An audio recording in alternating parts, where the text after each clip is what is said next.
In the year 1740, amid the roiling tensions of European empires vying for dominance on the high seas, Britain dispatched a secretive naval expedition with a bold and dangerous mission: intercept and plunder Spanish treasure ships in the Pacific. Among the vessels in this fleet was HMS Wager, a converted merchantman repurposed as a warship now armed for combat. She was a sixth-rate vessel, sturdy, though not meant for the rigors of naval warfare, and her task was to sail with Commodore George Anson's squadron around the treacherous tip of South America and into Spanish-controlled waters. The War of Jenkins's Ear had inflamed Anglo-Spanish hostilities, and Britain was eager to cripple Spanish economic power.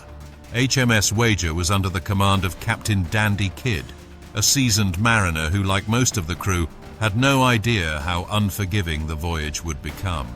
The ship carried 160 men, including a young midshipman named John Byron, just 16 years old at the time.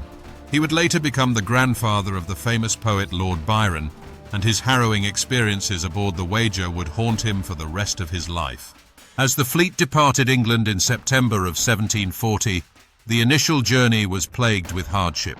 The ships were battered by storms, stricken with scurvy, and constantly battling the unpredictable swells of the Atlantic. But none of this compared to what lay ahead.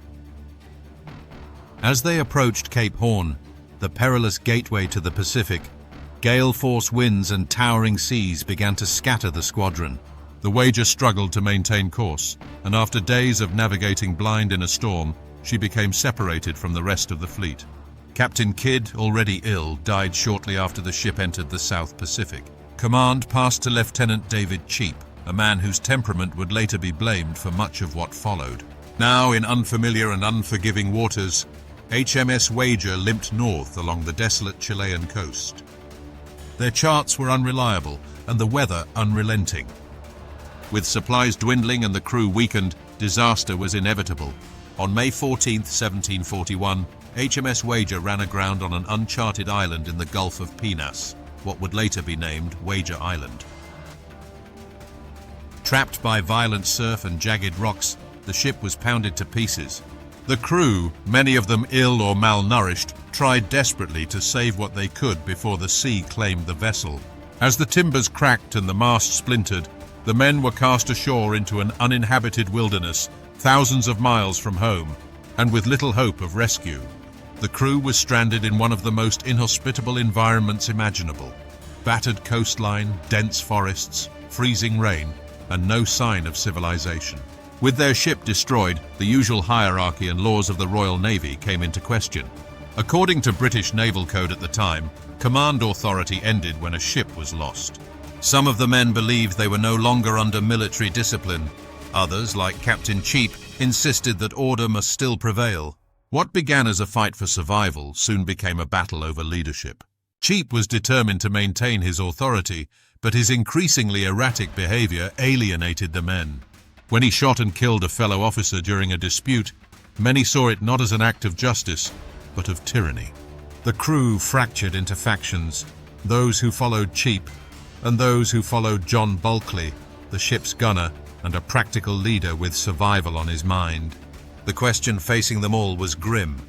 Should they stay and wait for a rescue that might never come, or risk everything on a dangerous return voyage in makeshift boats? Bulkley favored the latter. He and his followers began constructing a large open boat from the wreckage of the Wager, intending to navigate the deadly Strait of Magellan and sail north toward Portuguese Brazil. Cheap, still hoping for an official rescue, refused to leave. The tension became unbearable. Finally, the mutiny came to a head. In the dead of night, Bulkley and 81 others launched their boat and set out on a journey of almost impossible odds. They left behind a fractured camp, with Captain Cheap, young John Byron, and a small group of loyalists staring at the empty shore, betrayed and abandoned. What followed for both groups was a descent into the rawest edges of human endurance. Bulkley's group faced storms, starvation, and exposure. Some died from hypothermia. Others succumbed to scurvy or drowned in capsized boats.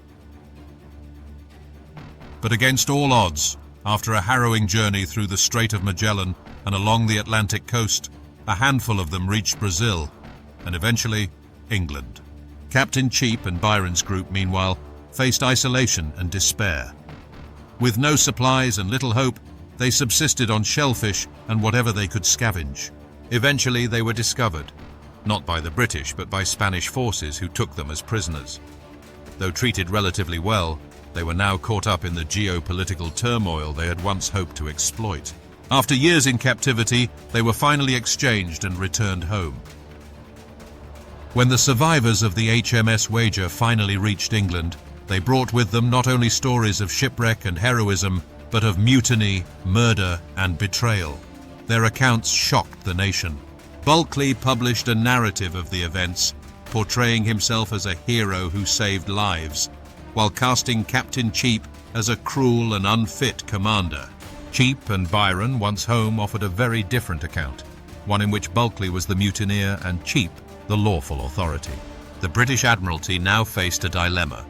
The Wager tragedy exposed a fatal loophole in naval law, one that questioned whether captains retained authority after their ships were lost. The incident forced Parliament to reconsider the definition of command. In response, new laws were enacted that extended naval discipline beyond the loss or capture of a ship, ensuring that officers maintained control in future disasters. John Byron, remarkably, continued his naval career. He would later circumnavigate the globe and rise to the rank of Vice Admiral. But the horrors of the Wager never left him. He recounted them in a memoir that provided yet another perspective on what had truly happened on that desolate island. As for the others, most faded into obscurity. Bulkley, though hailed by some as a survivor, never regained his former stature. Captain Cheap, forever haunted by the ordeal, was never given another command. Yet their legacy endured. In the centuries that followed, the Wager tragedy was studied by historians, adapted into novels, and whispered about in naval circles. The story was an eerie reflection of the fine line between civilization and savagery, how quickly the rules can dissolve when order collapses. It revealed the strength and weakness of imperial ambition, the fragility of authority at sea, and the astonishing will to live, even when abandoned at the edge of the world.